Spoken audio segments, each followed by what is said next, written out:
आप सबका बहुत बहुत स्वागत है हमारे विशेष कार्यक्रम एक ख़ास मुलाकात में। मैं हूं डॉक्टर अब्दुल्ला सिद्दीकी और आज के जो हमारे ख़ास मेहमान हैं वो आज जिस मुकाम पे हैं वो मुकाम उन्होंने बहुत ही लगन, संघर्ष और मेहनत से हासिल किया है। जी हां, हमारे साथ मौजूद हैं उत्तर प्रदेश सरकार में ग्राम विकास मंत्री एवं समाजवादी पार्टी में संगठन महामंत्री श्री अरविंद सिंह गोप जी। अरविंद जी, बहुत बहुत स्वागत है आपका हमारे विशेष कार्यक्रम में। जैसा सभी लोग जानते हैं अरविंद जी कि आपने छात्र राजनीति की है और सफल छात्र राजनीति की है और इस वक्त सक्रिय राजनीति में हैं, तो क्या फ़र्क है दोनों तरह की राजनीति में?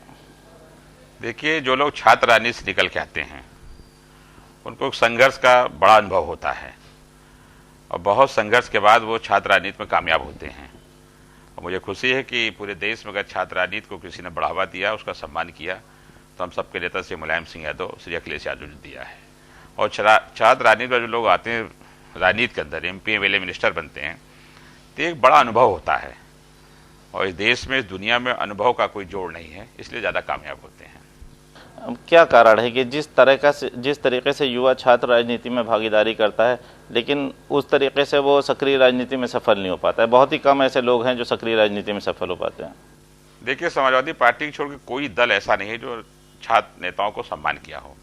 आज समाजवादी पार्टी में करीब 2 दर्जन से ज़्यादा MLA हैं, MP हैं, मिनिस्टर हैं।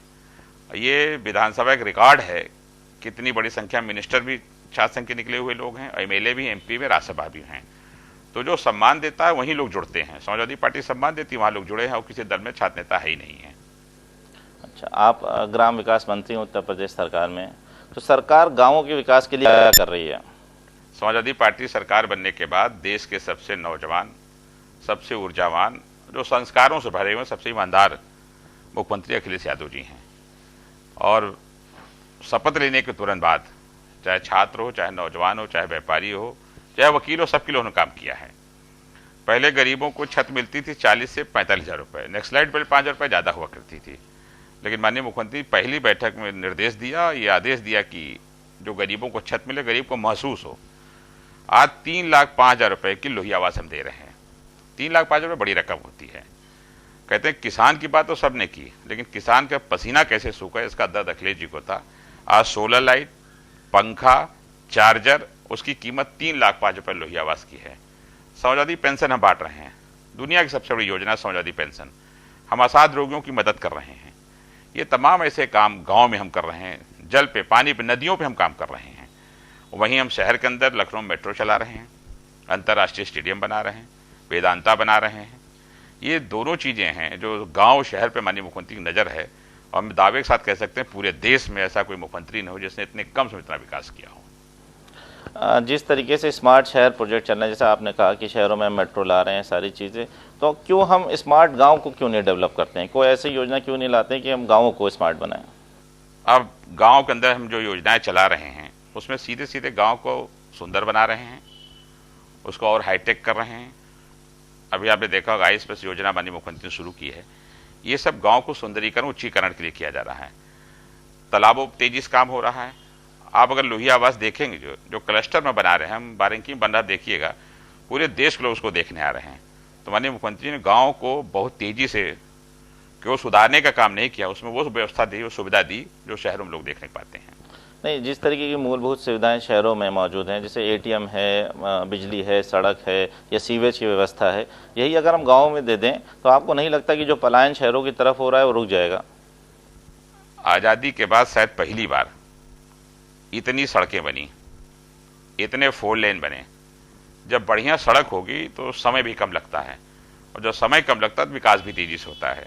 आज बारांकी शहर के अंदर कोई गाँव की सड़क उठा के देख लीजिए, सड़क बढ़िया बनी है। हमने बैंक लाए और RBI के गवर्नर सुब्बाराव साहब बारांकी आए थे।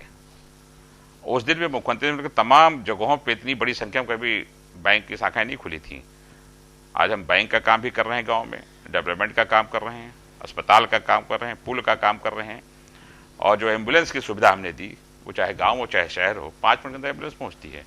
तो गाँव का विकास तेजी से हो रहा है। एम्बुलेंस जैसे आपने बात की, एम्बुलेंस तो एक जो आपने शुरू की एक योजना, क्यों हम सैटेलाइट सेंटर्स या प्राथमिक स्वास्थ्य केंद्रों को और बेहतर नहीं बनाते हैं गांव में या तहसील स्तर पर? अब देखिए, बेसिक चीज़ है, जैसे मेडिकल कॉलेज है, आज तक मेडिकल सीटें किसी ने बढ़ाई, माननीय मुख्यमंत्री ने 500 सीटें बढ़ाने एक साथ काम किया, पीजीआई में बेड बढ़ाने का काम किया और 1 दर्जन से ज़्यादा ट्रॉमा सेंटर खोलने का काम किया, 5-7 मेडिकल कॉलेज खुल रहे हैं और पुराने मेडिकल हमने अपग्रेड करने का काम किया। तो स्वास्थ्य के क्षेत्र में हमने बहुत काम किया है। अच्छा, जो प्रधानमंत्री ग्राम सड़क योजना है अब तक की मुझे लगता है कि सबसे सफल योजना है। क्यों इसी तरीके की हम प्रदेश सरकार मुख्यमंत्री सड़क योजना नहीं लॉन्च करती? उत्तर प्रदेश के अंदर अभी आपने 2 एक्सप्रेस देखा बनने जा रही हैं, ये मुख्यमंत्री जी की देन है। इतने 4 लेन बने, मैं बहुत ईमानदारी से कहना चाहता हूं, केंद्र कोई मदद उत्तर प्रदेश के समय नहीं कर रहा है। कोई भी योजना किसी विभाग की हो, जो बजट था हमारा कहीं 60-40 था, कहीं 25-75 था, वो तो अलग, उसको तो कम ही कर दिया है। पैसा बिल्कुल देना हर विभाग में केंद्र ने बंद कर दिया। ये केंद्र की कोई साजिश, उनकी कोई सोच है और जिसका खामियाजा उनको भुगतना पड़ेगा 2017 में। तो हम अपने वित्तीय संसाधनों से काम कर रहे हैं। हमारे मुख्यमंत्री धन का रोना कभी नहीं रोया, अपने दम पे काम किया जा रहा है। जैसे अभी आपने कहा कि हम 4 लेन बना रहे हैं या हाईवेज बना रहे हैं, तो हाईवे या 4 लेन बनाने से गांव की कनेक्टिविटी तो कहीं बेहतर नहीं होती, क्योंकि तो आप कोई भी हाईवे बनाइए उतनी ऊंचाई पे होते हैं कि आप उसको, जब कहीं बाहर से आदमी आपके शहर में प्रवेश करेगा तो अगर पहली तस्वीर खराब हो गई तो अंतिम की आप क्या कल्पना करते हो?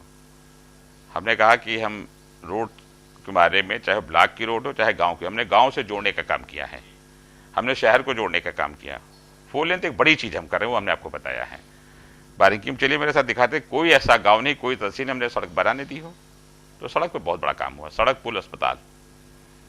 तो जब आप इतनी सुविधाएं दे रहे हैं तो क्या कारण है कि गांव का युवा आबादी है वो शहरों की तरफ पलायन कर रही है? इसको कैसे रोकेंगे? पलायन कर रही थी, कर नहीं रही है। अखिलेश जी के आने के बाद, मुख्यमंत्री बनने के बाद नौजवानों को एक भरोसा जागा है। आपको मैं पिछले समय को याद दिला दूं, जब उत्तर प्रदेश की जो लोग जालिम सरकार काम कर रही थी तो अखिलेश जी क्रांति रथ के लेकर निकले थे और क्रांति रथ के पीछे पूरा नौजवान चल पड़ा था। हमारे बुजुर्गों का आशीर्वाद था, लेकिन उन्हीं नौजवानों ने सरकार को पलटा था, अखिलेश जी की सरकार बनाई थी। आज इतनी बड़ी संख्या में नौजवान विधान परिषद में, जिला पंचायत में और लोकसभा में, विधानसभा में, ये माननीय नेताजी का आशीर्वाद, अखिलेश जी की देन है जो इतनी बड़ी संख्या में लोग पहुंचे हैं। नौजवान अखिलेश जी के साथ है। जैसा अभी आपने कहा कि पिछले विधानसभा ने नौजवानों ने बहुत ही सपोर्ट किया समाजवादी पार्टी को, तो युवाओं के लिए सरकार क्या कर रही? कोई ऐसी योजना नजर नहीं आती कि जिससे युवाओं को डायरेक्ट रोजगार मिला हो या उनको डायरेक्ट फायदा हुआ हो?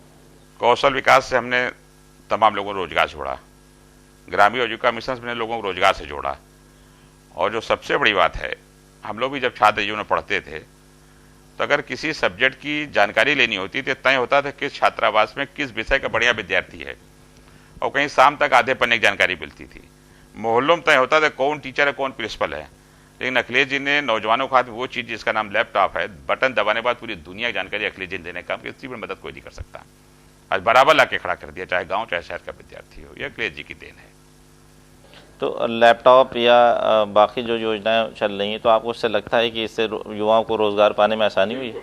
जब तक आप सीखेंगे नहीं, आप हाईटेक नहीं हो, आपको जानकारी नहीं होगी, आप क्या करोगे? पहले गांव का आदमी ने सपने में नहीं सोचा उसको लैपटॉप मिलेगा। और जो विद्यार्थी टॉप कर रहे हैं उनको मुख्यमंत्री सम्मानित करने का काम कर रहे हैं और कालिदास को बुला के सम्मानित करने का काम कर रहे हैं। और जो गरीब हैं, जो कमजोर हैं, उनकी पढ़ाई पूरी व्यवस्था कर रहे हैं। है कोई सरकार जिसने इतना काम किया हो? बाराबंकी आपका जिला भी है और होम डिस्ट्रिक्ट भी है, लखनऊ के बगल का जिला है, तो बाराबंकी के लिए क्या योजना है आपके लिए भविष्य के लिए, और अब तक क्या किया आपने? बाराबंकी में करीब करीब विकास के सारे काम हो चुके हैं और जो भी जानकारी मिलती है हम लोग उसको करते हैं। अब देखिए, अंडरग्राउंड वायरिंग हो रही है वायरिंग शहर के अंदर, ये बड़ा काम है। करीब 190 करोड़ रुपए का जो बंधा था घाघरा, वो हो रहा, बड़ा काम है। तो बारीकी हमने तमाम डेवलपमेंट के काम किए हैं। वो मेरी नज़र है, जहां जरूरत है उसको काम को हम कर रहे हैं। मुख्यमंत्री जी पूरी कृपा बाराबंकी पे रहती है। अभी भी बाराबंकी ज़िला जब घाघरा में बाढ़ आती है तो काफ़ी कटान होती है, उसके लिए पिछली सरकारों ने भी बहुत वादे किए, लेकिन अभी भी वो कटान उसी तरीके की जारी है। उसके लिए सरकार क्या कदम उठा रही है? हमने कहा कि जो बड़ी समस्या थी बाराबंकी, सीतापुर, लखीमपुर, पीलीभीत तक, जब हम लोग विपक्ष में थे उसमें नेता विरोधी दल शिवपाल सिंह यादव जी मौके पे आए थे बाढ़ के और गांव का भ्रमण भी किया था। और जब मेरी सरकार बनी तो माननीय लोक सिंचाई मंत्री फिर मौके पे आए। माननीय मुख्यमंत्री का आशीर्वाद से 190 करोड़ रुपए का बंधा जो बन रहा, काफी बन के तैयार हो गया, उससे बाढ़ में काफी राहत मिली है। कानून व्यवस्था का मुद्दा हमेशा सब समाजवादी सरकार आती है, विपक्ष उठाती रहती है, क्या कारण है कि आप लोग उस पर अंकुश नहीं लगा पाते? देखिए, विपक्ष मुद्दा विहीन है, कोई काम तो है नहीं विपक्ष पर, तो आरोप लगाना उनका काम है। लेकिन कानून व्यवस्था चुस्त और दुरुस्त है, हमारे पुलिस के अधिकारी अच्छे हैं, और निश्चित रूप से उत्तर प्रदेश के डीजीपी एक ईमानदार अधिकारी जिनकी साख है, तो कानून व्यवस्था चुस्त और दुरुस्त है। करप्शन नहीं कम हो रहा है, बार बार आरोप लगता है, चाहे पिछली सरकार हो चाहे ये सरकार हो। क्या क्या लगता है आपको कि नेताओं में वो ईमानदारी नहीं रह गई है, या ऊपर से वो ये आरोप निराधार है। पिछली सरकार थी, सरकार रहते तमाम लोग जेल चले गए थे, और तमाम उनके मंत्री तमाम लोग जेल गए थे। समाजवादी पार्टी के अंदर ये कोई आरोप नहीं लगा सकता, और मैं चुनौती देता हूं, दावे के साथ कहता हूं, अगर कहीं कोई बात हम लोग बतावें, हम उस पर काम करेंगे। इस सरकार में माननीय मुख्यमंत्री के नेतृत्व में ईमानदारी से काम हो रहा है, और हमको तो विपक्ष के कई साथी मिले, दूसरे दल के एमपी मिले, उन्होंने कहा है कि ये सरकार अच्छी काम कर रही है, हमारा मुख्यमंत्री बेदाग है, ईमानदार मुख्यमंत्री है, जो संस्कारों से भरा हुआ मुख्यमंत्री है, और जब मुखिया बढ़िया होता है तो परिवार अपने बढ़िया चलता है। तो मुख्यमंत्री हमको अच्छे मिले हैं। जिस अपेक्षाओं से आपने अखिलेश जी को एक युवा मुख्यमंत्री थे, मुख्यमंत्री बनाया मुलायम सिंह जी ने, क्या लगता है आपको कि वो प्रदेश की जनता की अपेक्षाओं पे खरे उतरे हैं? अखिलेश जी उत्तर प्रदेश की जो जनता है, जो उस पर विश्वास किया था अखिलेश जी को, विश्वास की कसौटी पे 100% खरे उतरे हैं। इतना लोकप्रिय मुख्यमंत्री आज तक देखने को नहीं मिला। मुझे याद है जब समाजवादी पार्टी की सरकार थी, जब नेताजी मुख्यमंत्री होते थे, तो नेताजी इतने लोकप्रिय थे, लेकिन आज नेताजी के आशीर्वाद से, नेताजी की देखरेख में हम लोग काम करें। अखिलेश जी सबसे लोकप्रिय मुख्यमंत्री देश के हैं। चलिए, बेनी प्रसाद वर्मा जी आपकी पार्टी में वापस आ गए हैं काफ़ी गिले शिकवों के बाद। क्या लगता है आपको कि उनके आने से पार्टी को फायदा होगा? समाजवादी पार्टी बड़ी पार्टी है, और बेनी प्रसाद जी हम लोग के नेता हैं, उनका स्वागत है। समाजवादी पार्टी को अगर एक छोटा सा कार्यकर्ता भी कोई सम्मिलित होता तो कहीं कहीं पार्टी को फायदा देता है, वो तो बड़े नेता हैं। तो आपको लगता है कि आने वाले चुनाव में उनके निश्चित रूप से फायदा होगा। अच्छा, बेनी जी के आने से पहले जिले में आप सबसे बड़े नेता थे, तो उन आपकी व्यक्तिगत छवि पे कोई फर्क पड़ा उनके आने से? हम लोग समाजवादी पार्टी के कार्यकर्ता अच्छे थे, और कार्यकर्ता जीवन में अच्छे रहेंगे। ये मेरा सौभाग्य है कि नेतृत्व का भरोसा मेरे ऊपर रहता है, जनता का प्यार हमारे साथ रहता है।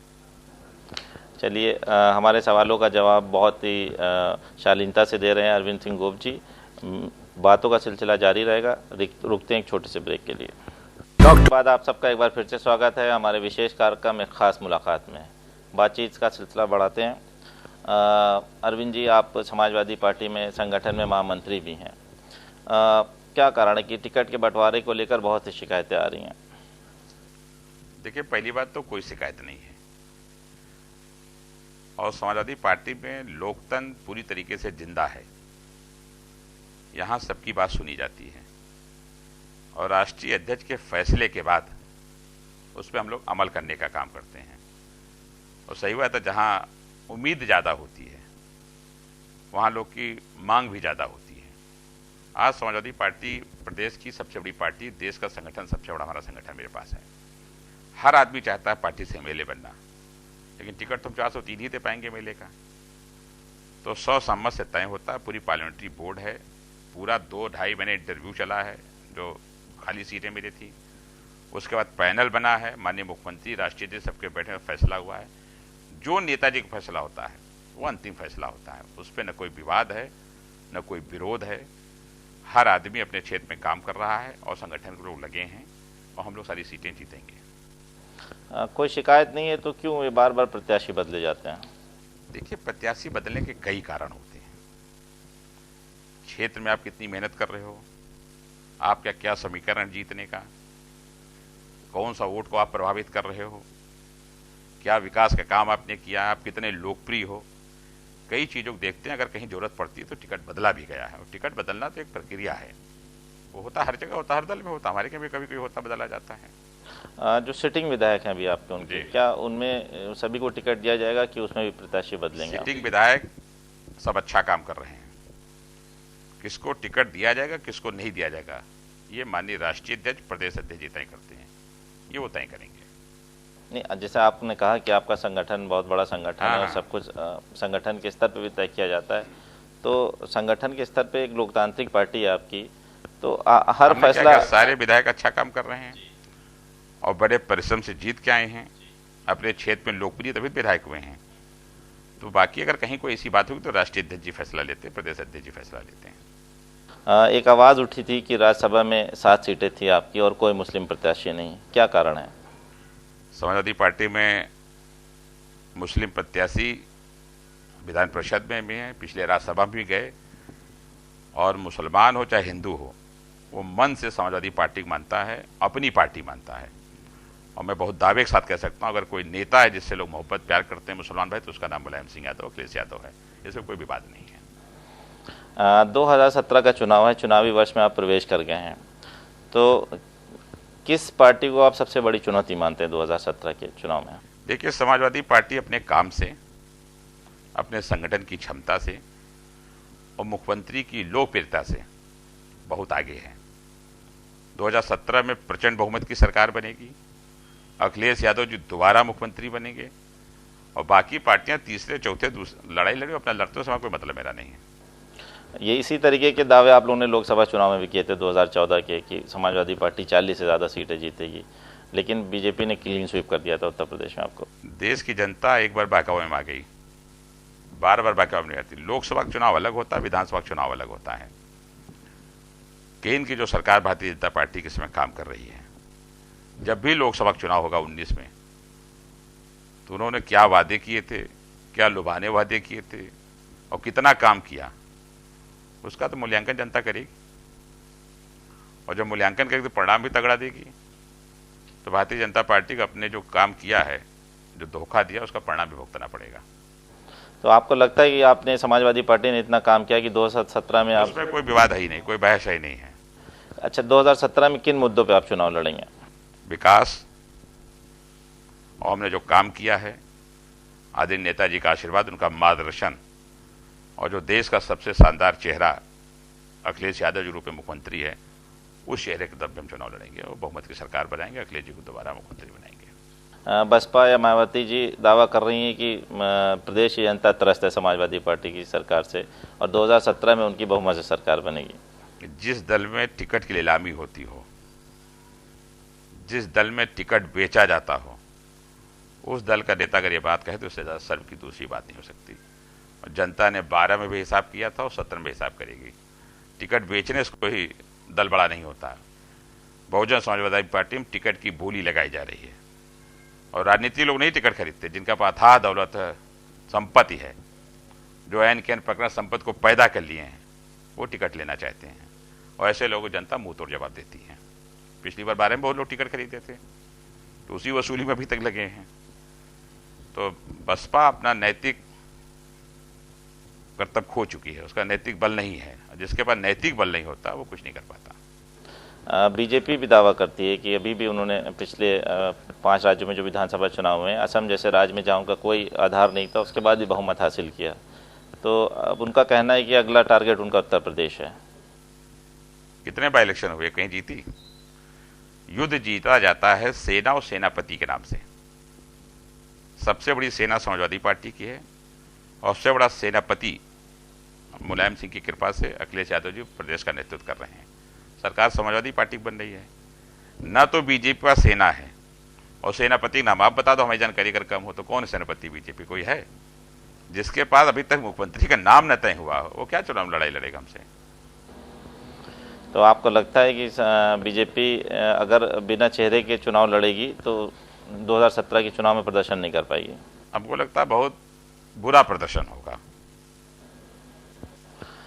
चलिए, कांग्रेस के में बार बार प्रशांत किशोर को लेके आए हैं, बहुत बड़े रणनीतिकार माने जाते हैं वो।